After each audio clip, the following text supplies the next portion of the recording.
NTRC করেছি।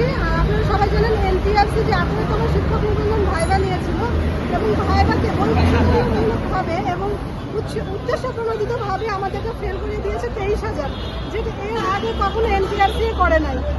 আপনারা যদি এর আগে বিশ্লেষণ করেন ফলাফল, তাহলে দেখবেন যে 2013তম থেকে 17তম ভাইবা যারা দিয়েছিল তারাই ফেল করেছে, যারা শুধু অনুপস্থিত ছিল এবং যাদের সার্টিফিকেটের সমস্যা ছিল।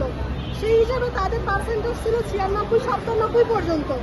কিন্তু এনটিআরসি 2025 সালে যে 18তম নিবন্ধনের ফাইনাল ভাইবার রেজাল্ট পাবলিশ করে, সেখানে ভাইবার রেজাল্ট এসেছে 72%। তাহলে আমাদের সাথে এই বৈষম্যটা কেন?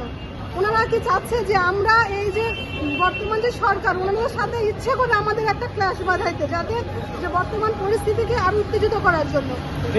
এছাড়া ওনাদের অন্য কোনো উদ্দেশ্য আমরা দেখতেছি না। আমরা কি অন্যায় করেছি? 13 থেকে 17তম যারা ভাইবা দিয়েছে তাদের সাথে কোনো বৈষম্য নাই। তারা এনটিআরসি যে ভাইবা রুলস এটা মেনেই এতদিন রেজাল্ট দিয়েছে, অথচ 18তমতে এসে ওনারা 23,000 ফেল করাই দিলেন।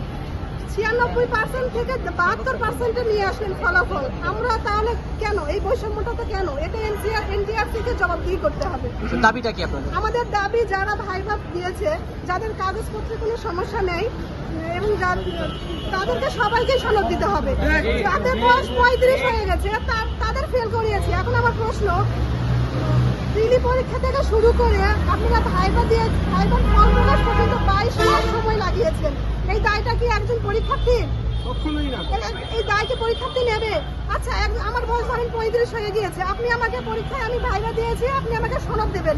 আমি যারা গণবিজ্ঞপ্তি দিবেন সেখানে বয়স নির্ধারণ করে দিয়েছেন 35, আমি আবেদন করতে পারলাম না, সমস্যা নেই। কিন্তু আমি পরীক্ষা দিয়েছি, ভাইবা দিয়েছি, আমার সনদ কেন দেবেন না আপনারা?